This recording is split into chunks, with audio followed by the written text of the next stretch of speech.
Class 9th। चलिए fourth question करते हैं। 4.3 एक्सरसाइज का बेहद ही इंपॉर्टेंट क्वेश्चन है, वो हर साल एग्जाम में किसी न किसी तरीके से पूछा गया है और आपका एमसीक्यू पैटर्न है। तो आप ये मत सोचिए कि वो एमसीक्यू फॉर्म में आएगा तो हम कर देंगे, क्योंकि जब तक आपकी थ्योरी मजबूत नहीं होगी, इसके बीच में से कोई क्वेश्चन आ गया तो आप नहीं कर पाओगे। तो इसलिए मैं क्वेश्चन जो समझा रहा हूँ बिल्कुल राइट फ्रॉम बिगनिंग अच्छे से समझिए। आइए स्टार्ट करते हैं। देखिए क्वेश्चन क्या बोल रहा है कि टैक्सी में अब जब ट्रेवल करते हैं तो आपको पता है कि पहले एडवांस दिया जाता है, फिर पर किलोमीटर उसका चार्ज दिया जाता है। सिंपल है। तो इसको मैं आपको ज्योमेट्रिकली अच्छे से समझाता हूँ। देखिए स्टूडेंट ध्यान से, वो टैक्सी को जो चलना है, टोटल डिस्टेंस अपने को पता नहीं है, हम इसको डिवाइड कर लेते हैं अलग अलग सेगमेंट्स में। अब ये जो पहला सेगमेंट है, मतलब पहला फर्स्ट किलोमीटर, उसके लिए वो 8 रुपीज़ दे चुका है, उसके लिए 8 रुपीज़ पेड कर चुका है। अब पर किलोमीटर के लिए इसको कितना देना है? 5, 5, 5, 5 एंड सो ऑन, जितना उसको चलना है। ओके स्टूडेंट, हमें नहीं पता उसको कितना चलना है। तो फर्स्ट किलोमीटर के लिए वो 8 रुपीज़ दे चुका है। अब वो पर किलोमीटर के लिए उसका चार्ज बता रहा है 5 रुपीज़ पर किलोमीटर। और इसमें क्या कहा गया है कि टोटल डिस्टेंस जो है, ये है टोटल डिस्टेंस, इसका x है। तो टोटल डिस्टेंस यानी उसने कह रखा है कि इसका x है। तो मैं यहाँ ऐसे आपको समझाने के लिए ड्रॉ कर देता हूँ। This is x, total distance. अब उसका कहना है कि टोटल फेयर, जो टोटल फेयर है वो y है। यहाँ से यहाँ तक जाने का टोटल पैसा जो उसका लग रहा है, ये आपको एग्ज़ाम में करने की ज़रूरत नहीं है अगर थ्योरी बेस्ड आता है, आपको खाली समझाने के लिए मैं कर रहा हूँ। देखिए total fair, this is the total distance, this is the total fair. Okay student, अब आप समझिए फिर से कि ये एक जो ट्रेवल है उसको करना है पहले किलोमीटर के लिए। For first kilometre he paid the ₹8, for the another one, next one, for per kilometre he will give the 5 rupees. तो आपको इस पूरी सिचुएशन की एक इक्वेशन फॉर्म करनी है।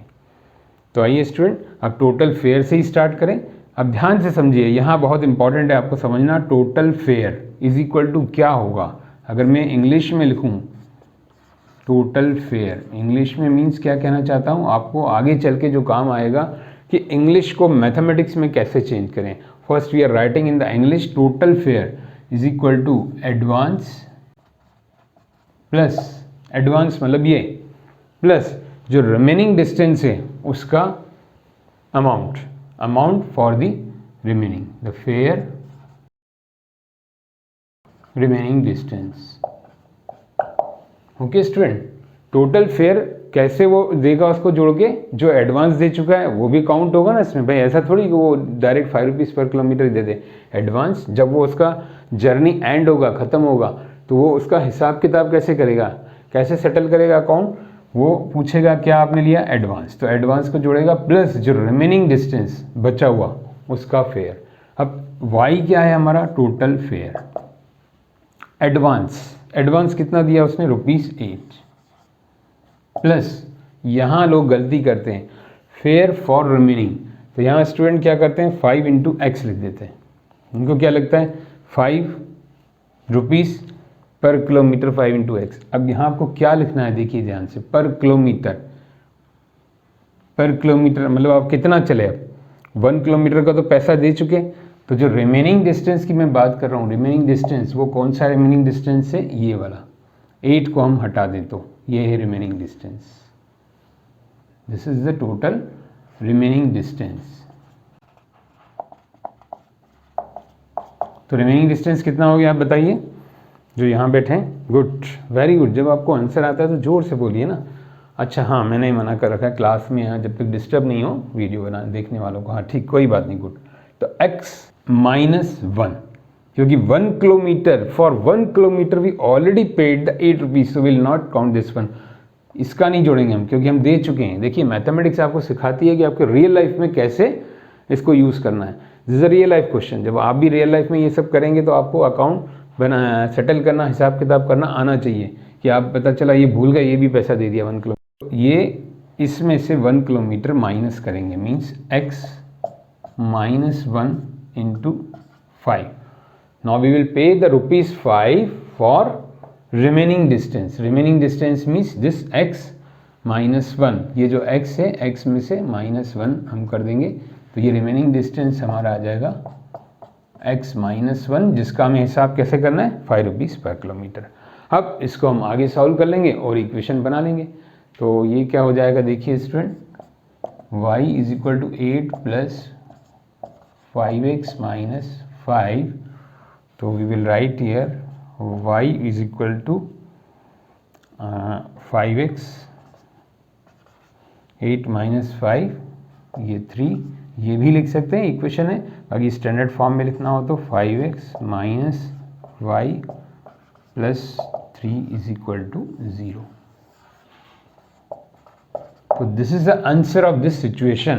तो पहले हमने क्या किया, इसको समझा, ये बनाने का जरूरत नहीं है, आप चाहे तो बना सकते हैं, बाकी समझने के लिए है। और यहाँ से स्टार्ट करेंगे mathematics. First we return our English in the form of English, जो हमने क्वेश्चन में से ब्रेक करके जो कीवर्ड्स हैं वो लिखें।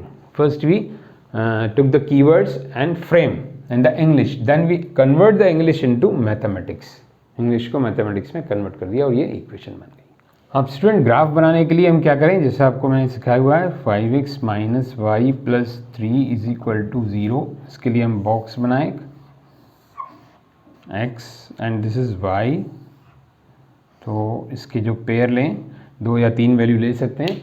तो हम क्या करें, पहले x की वैल्यू 0 पुट करें, पुट x = 0। तो क्या हो जाएगा, 5 × 0 - y + 3 = 0। तो फाइनली हमारे पास y क्या आ जाएगा, 3। तो मतलब 0 पुट करने से x y 3 आ गया। ओके स्टूडेंट, अब हम क्या करें, y की वैल्यू 0 पुट करके देखें। तो 5 × x - y + 3 = 0। तो दिस इज 5x = -3, x = -3/5। तो वी कैन से द 0.6 -0.6। तो एक वैल्यू आ गई, y 0 रखने से -0.6। और भी वैल्यूज़ निकाल सकते हैं। तो आइए पहले इनसे हम प्लॉट करें। रफ वर्क में इरेज कर रहा हूँ, आप लोग चाहें तो नोट कर सकते हैं, या तो बिल्कुल सिंपल है, प्रैक्टिस करना चाहिए अपने को। अब स्टूडेंट आइए इसका ग्राफिकल पोर्शन देखें। मैंने ये रफ ग्राफ बना दिया है, आप लोग ग्राफ पेपर पे प्रैक्टिस करेंगे, इससे क्या इक्वल डिस्टेंस रहेगा। अब देखें पहले इसमें ऑर्डर्ड पेयर क्या है। तो पहला ऑर्डर्ड पेयर है 0,3 और दूसरा ऑर्डर्ड पेयर है -0.6,0। ओके स्टूडेंट, 0,3 का मतलब क्या हुआ, 0 ऑन एक्स एक्सिस, मतलब we will not move on the x axis, we will move only on the y axis. तो 0 मीन्स एक्स पे नहीं चले, वाई पे कितना चले, 1 2 3। तो ये हमारा हो गया 0,3। ओके स्टूडेंट, अब नेक्स्ट क्या है, -0.6। -0.6 यानी आपके ये जो ग्राफ पेपर में डिवाइड होंगे 1 2 3 4 5, तो 0.6 यानी कि 0.5 से थोड़ा आगे 0.6। तो ये मैं एक रफली बना रहा हूँ 0.6, तो माइनस की तरफ है, तो -0.6,0। ओके स्टूडेंट, तो इसको अब हम ज्वाइन कर लेंगे। तो ये इसका ग्राफ बन गया। तो कौन सी इक्वेशन का ग्राफ है उसको हम लिखेंगे यहाँ पर, 5x - y + 3 = 0। ये इसका ग्राफ है। तो हमने ग्राफ की लाइन के ऊपर यहाँ लिख लेंगे। ओके स्टूडेंट, तो ये इसका हो गया ग्राफ, और पहला पोर्शन हमने इसको सॉल्व कर लिया क्वेश्चन का, और सेकंड पोर्शन ग्राफ का। तो स्टूडेंट प्रैक्टिस करते रहिए। और बार बार मैं आपसे एक बात बोल रहा हूँ, आप एमसीक्यू पे टोटली डिपेंड ना रहें कि खाली एमसीक्यू सॉल्व करें, क्योंकि एमसीक्यू सॉल्व करने की कॉम्पिटेंसी कब आती है, जब आप थ्योरी स्ट्रॉन्ग करते हैं। आप जो बड़े सीनियर से पूछ सकते हैं, जो दूसरे एमबीए के लिए एग्ज़ाम दे रहे हैं, नीट के लिए तैयारी कर रहे हैं, तो क्या वो खाली एमसीक्यू कर सकते हैं, उससे पास हो सकते हैं? बिल्कुल नहीं हो सकते। हार्डवर्क चाहिए। एमसीक्यू क्रैक करने के लिए, उसको एमसीक्यू का आंसर निकालने के लिए आपकी थ्योरी स्ट्रांग होना चाहिए। तो आप लोग ध्यान से थ्योरी पोर्शन करिए, क्योंकि मेरा ऐसा अनुमान है कि जब तक स्थितियाँ अच्छी हो जाएंगी तो नेक्स्ट सेकेंड टर्म में या अगले साल में तो आपको डिस्क्रिप्टिव करना ही है। तो आप लोग थ्योरी का पीछा न छोड़ें, थ्योरी को करते रहें। तो मिलते हैं अगली वीडियो में अगले क्वेश्चन के साथ। Thank you students.